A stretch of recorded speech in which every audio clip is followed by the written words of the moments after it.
Carta de Paulo aos Romanos, no capítulo 8.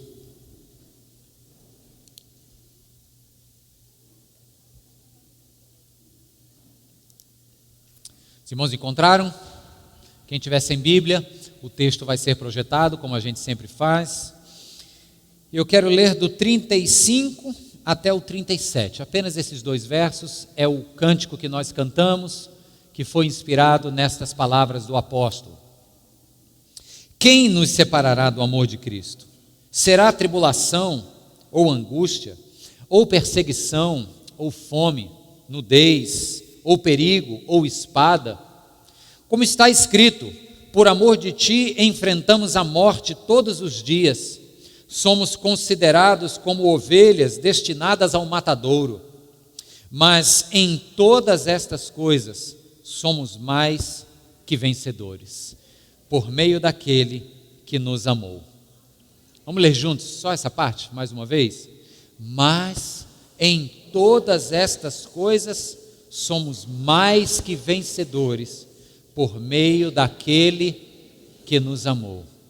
Agora tira a projeção, fecha a Bíblia e declama comigo.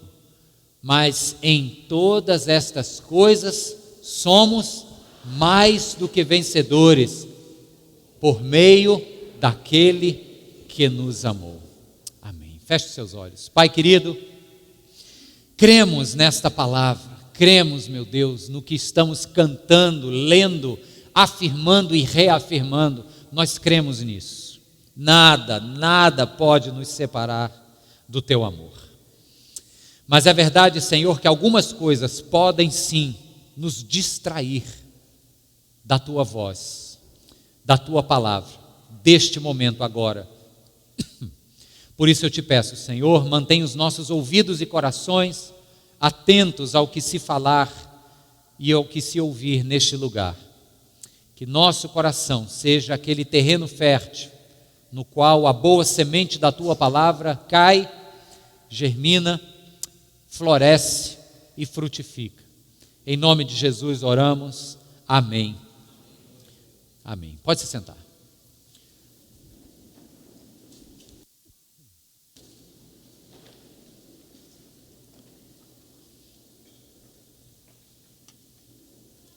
Irmãos, nós ainda estamos, eu posso falar por mim, né? Mas acredito que muitos de nós, certamente todos, estamos embasbacados com o que vimos na abertura das Olimpíadas. Eu li vários artigos, várias manchetes e concordo com algo que se dizia lá. O povo brasileiro precisava desse momento, de olhar e de ter orgulho, de dizer, cara, isso é no meu país. Foi gente da minha cor, da minha nacionalidade que fez isso, que bonito. O momento olímpico do nosso país, que o nosso país está vivenciando, é um momento precioso. Já começou bem com a abertura. É bem verdade que o Brasil não tem muita tradição olímpica, então a gente nem espera tantas medalhas. Agora, tem gente que espera medalha e muita. Não sei se vocês souberam, eu ouvi dizer que os Estados Unidos pediu que se mudassem a lei de como se conta as medalhas que vão determinar quem ganhou as Olimpíadas, se é que alguém ganha, mas sempre se fazia aquela competição, via de regra, Estados Unidos e China, sobre quem tinha mais medalhas de ouro. A China levava muitas medalhas de ouro. Aí os Estados Unidos disse, agora a contagem que vale é quem tem mais medalhas no geral. E aí é fácil de você ver por quê, porque a delegação norte-americana ocupou o corredor inteiro. Não sei quem viu na abertura, enquanto alguns países, muitos que a gente não sabia nem o nome, não é verdade, ocupavam ali um pedacinho e tal, com aquela bicicletinha na frente. Os Estados Unidos chegou, invadindo e tomou conta ali. E olhando aquelas pessoas entrando, eu fui tomado assim por um sentimento diferente, de admiração por elas. Porque ali, queridos, você via o sorriso, o pessoal com o telefone na mão e batendo selfie e plantando a sementinha, etc. Você via ali mais do que apenas pessoas que estavam felizes por terem viajado para Rio de Janeiro, a cidade maravilhosa. Não se tratava apenas daquilo. Ali eram pessoas que há anos estavam treinando. Há anos estavam dormindo cedo e acordando cedo, provavelmente. Há anos estavam dedicando horas e horas e horas no ginásio, na quadra, na piscina, na pista de atletismo. Ali são pessoas que fazem dieta há anos, não porque querem ficar saradas para o verão, fazem porque o corpo necessita estar leve, bem articulado e com a mobilidade no topo do que pode estar. Você olha para lá, aquela turma entrando pelos corredores no Maracanã e você diz: que história tem por trás de cada passo desse sujeito, dessa moça que está entrando aí? Quanto sacrifício, quanto esforço. Tudo isso para quem sabe poder se atracar com uma medalha, seja ela de bronze, prata ou ouro. Tomara que fosse ouro, o atleta pensa. Mas cá entre nós, irmãos, se ele já está ali nas Olimpíadas, ele pode nem ganhar medalha. Se ele já foi, já é uma conquista. Vocês sabem que eu gosto de correr, eu faço corrida de rua. Então, para mim é o seguinte: terminar uma maratona, pouco importa a minha colocação. Meus pais não entendem isso, perguntam assim: chegou em que lugar? Eu digo: ninguém está preocupado com isso. Você cruzar aquela linha de chegada depois de 42 quilômetros, já é a vitória. Então é mais ou menos aquela turma ali. Se busca medalha, tem quem brigue pelo ouro, mas cruzar aquele hall no Maracanã já foi uma vitória em si. Quando Paulo escreve esta carta, ele está lidando com um povo acostumado com jogos, competições, busca por não medalhas como a gente as tem hoje, mas prêmios de reconhecimento pela excelência física e destreza esportiva. Paulo escreve uma carta aos cristãos recém-convertidos, muitos e na sua maioria vindos do judaísmo, mas uma grande parte também vindos do paganismo greco-romano. Escreve esta carta para estes novos cristãos que estão em Roma. Roma, lugar acostumado com as arenas, com as competições, com o circo junto com o pão, Quem lembra aí das aulas de história e sociologia? Paulo escreve também para pessoas que, ainda que estejam vivendo em Roma, têm cabeça de gregos. E na Grécia, você sabe, começaram os Jogos Olímpicos.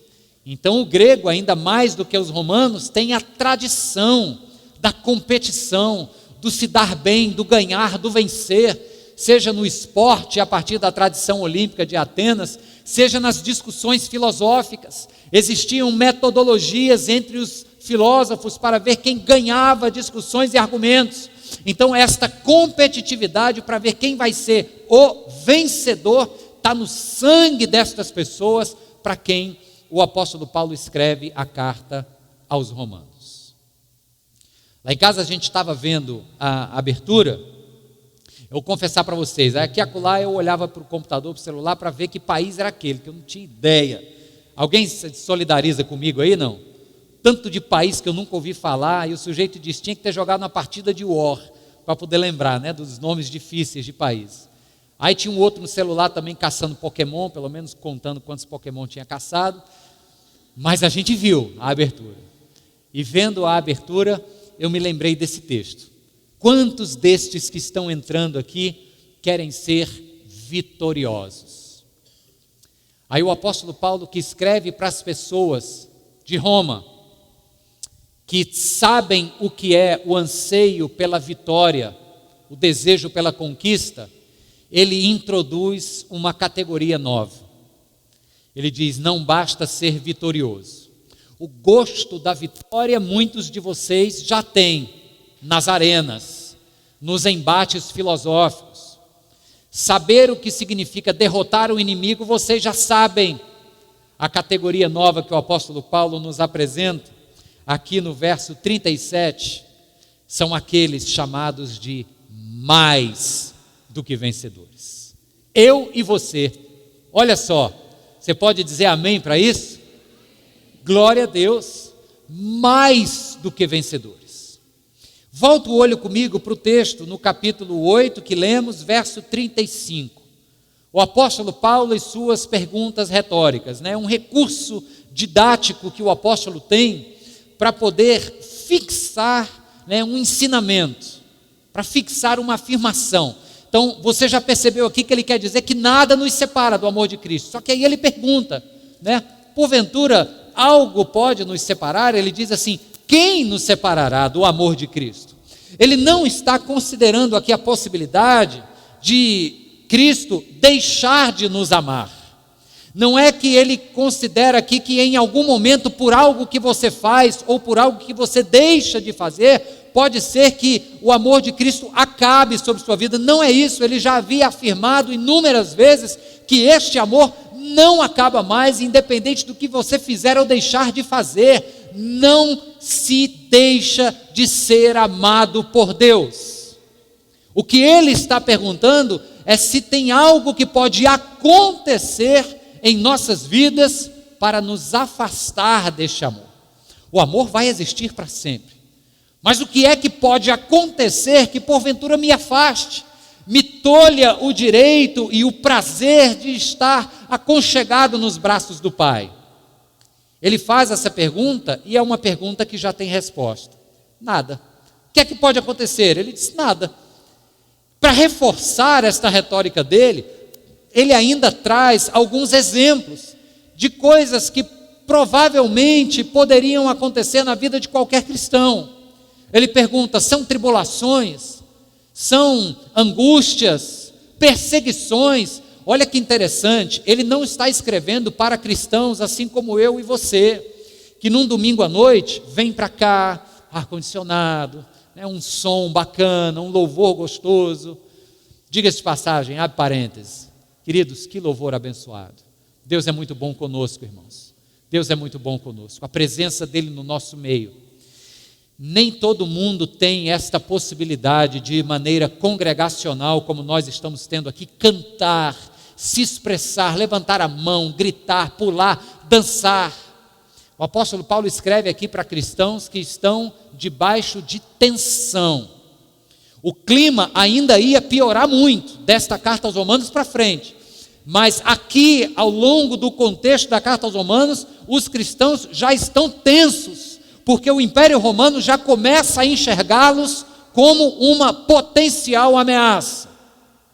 Então, quando ele diz que algo poderia nos separar de Cristo, ele joga logo, será que a tribulação, será que a angústia, será que a perseguição que já está tomando corpo, será que essas coisas podem nos separar? Aí ele põe duas possíveis circunstâncias turbulentas que são particularmente interessantes. É quando ele diz assim, fome ou nudez.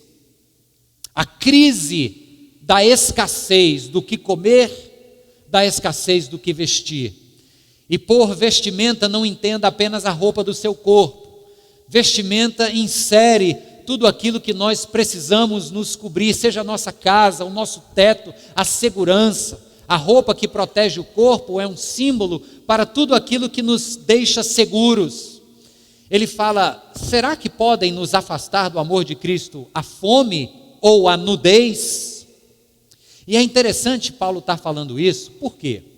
Porque ainda que os evangelhos ainda não tivessem sido escritos na época da carta aos Romanos, pelo menos o evangelho de Mateus, os ditos de Jesus haviam já sido continuados pela tradição oral do povo judeu e certamente já havia chegado aos ouvidos e ao coração dos ouvintes de Paulo em Roma as palavras de Jesus do Sermão do Monte.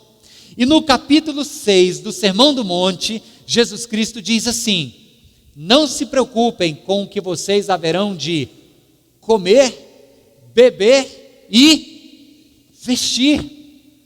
Saiba que o vosso Pai Celeste sabe de todas as coisas das quais tendes necessidades.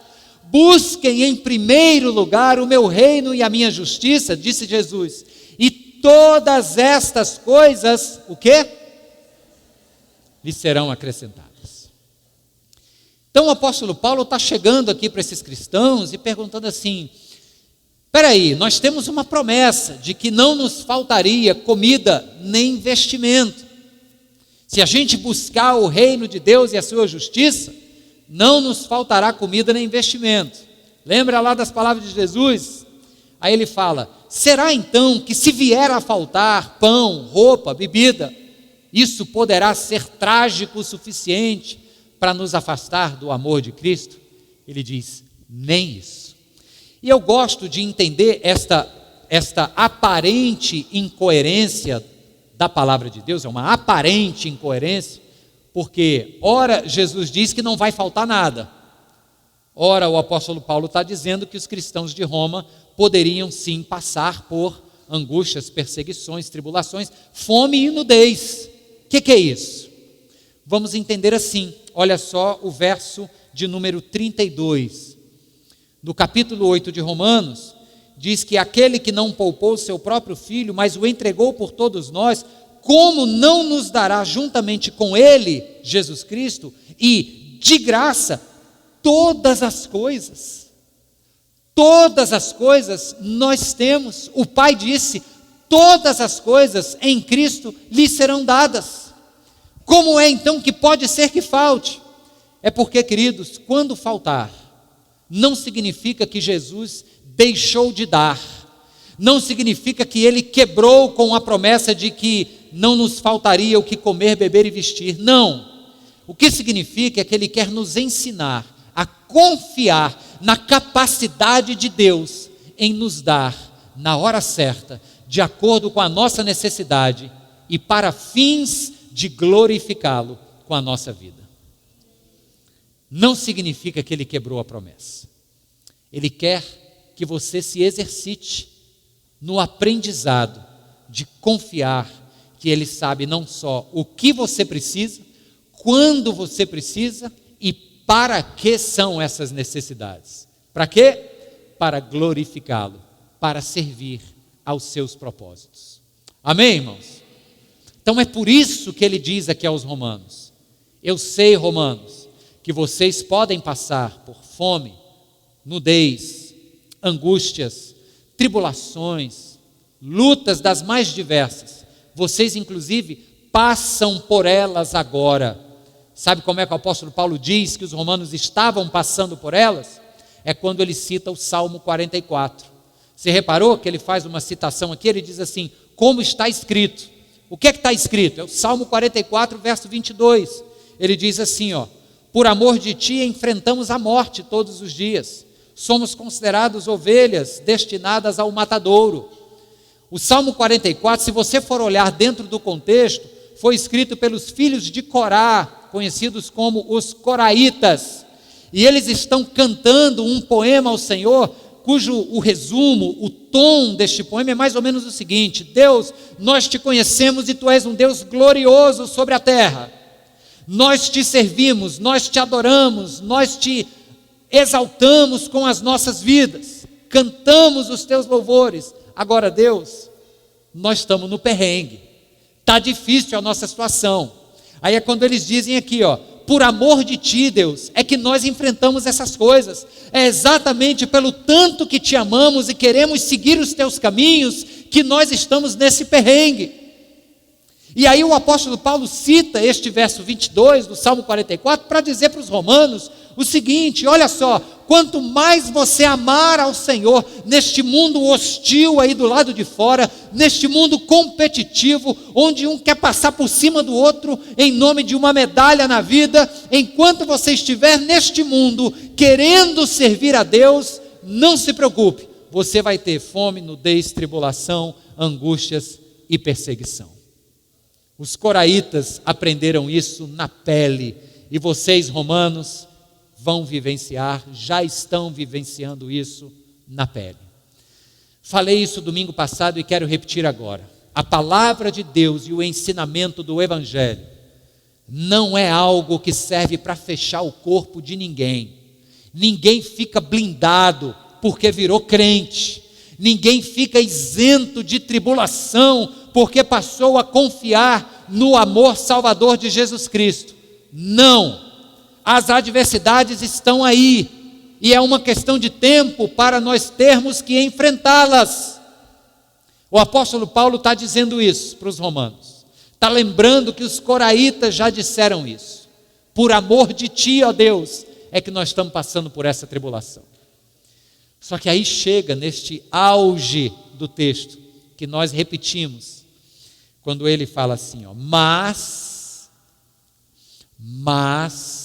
em todas estas coisas somos mais do que vencedores. A preposição aqui é em. No grego dá esta ideia de dentro do ambiente destas tribulações, ou seja, enquanto estamos inseridos neste momento difícil de fome, nudez, angústias, perseguições, dentro da penúria e do choro, nós somos mais do que vencedores. E me permita lhe dizer agora o que é que significa isso. O que é que significa ser mais do que vencedor? Olhar para aqueles atletas ali, me deu aquela sensação dizendo, eles vão competir e dar o melhor que um ser humano pode dar para ser vencedor. A palavra de Deus diz que, de graça, e em Cristo Jesus, eu sou mais do que vencedor. Sabe o que significa isso? É assim, ó. O vencedor romano em uma arena, ele precisava alcançar o seu objetivo, que era exterminar e aniquilar o inimigo, o adversário. Você já viu aquela modalidade, não é muito comum aqui, é muito comum nos Estados Unidos, da luta greco-romana, né? Aqueles caras que se atracam num círculo e tal, e o objetivo é jogar o cara lá para o lado de fora, ou então para render e fazer o sujeito pedir arrego. A luta greco-romana, né? O esporte para este público que Paulo está escrevendo, se resume vitória em aniquilação do adversário. Então imagine um gladiador numa arena romana. O gladiador que vence é aquele que está diante do cadáver do seu adversário. Se o imperador fizesse assim, né? Ou assim, tal, tinha aquele negócio, mata, deixa viver. Não, assim mata, assim deixa viver. Se o imperador fizesse assim, a vitória só se consumava se a carcaça do homem estivesse ali na tua frente. Esse é o vencedor romano. Mas o mais que vencedor é diferente. Quem são os nossos inimigos? Não são gladiadores. Aqui no contexto deste capítulo 8 que nós lemos, os inimigos que batem à porta são as tribulações, a fome, a angústia, a nudez, as perseguições, os perseguidores, os valores de um mundo caído pelo pecado. Este corpo de inimigos está num contínuo embate com aqueles que querem exercer sua fé em Jesus Cristo, não é verdade? Aí a gente quer vencer. Como é que a gente vence? A vitória é aniquilar o inimigo. Agora prestem atenção, ser mais do que vencedor é quando a gente não só aniquila o inimigo, ele está caído, só a carcaça aqui na frente, mas o mais que vencedor vai ver aquilo ali se colocando de pé mais uma vez, não mais para lutar contra nós, mas para nos servir de acordo com os propósitos de Deus. É nessa hora que a gente entende o texto do verso 28, antes desse, que diz que todas as coisas cooperam para o bem daqueles que amam a Deus, de acordo com os propósitos de Deus. Todas essas coisas, sejam elas boas ou ruins, foram vencidas, se forem ruins, foram vencidas, mas passaram agora a cooperar em favor dos projetos de Deus.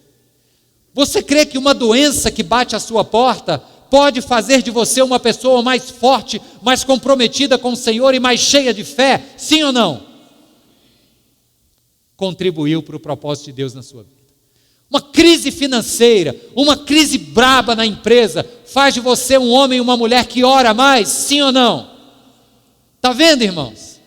Fome, angústia, nudez, perseguição, perigo ou espada, seja o que for, vai acontecer. Ninguém aqui deve estar alienado, achando que nada de mal vai acontecer. Vai acontecer, só que não precisa ser necessariamente ruim, porque quem é mais do que vencedor, olha para o inimigo que está a seu serviço, para que os propósitos de Deus se realizem em suas vidas. Amém! Foi Jesus Cristo olhando para Marta e Maria e dizendo: esta doença não é para a morte, mas é para a glória de Deus. Qual é o seu inimigo agora, nesse exato momento? Ele tem nome. Qual que é ele? Diz aí você mesmo, para dentro de si próprio. Qual é o inimigo? Fome, angústia, nudez, perigo, espada, tribulação, aflição, ansiedade. Sobre este inimigo, em Cristo Jesus, somos mais do que vencedores. E que Deus nos dê discernimento, para não nos deixar abater, mas continuarmos caminhando de cabeça erguida, como quem tem mais do que a medalha de ouro olímpica, como quem tem o selo do Espírito Santo no coração. Deus te abençoe em nome de Jesus. Amém.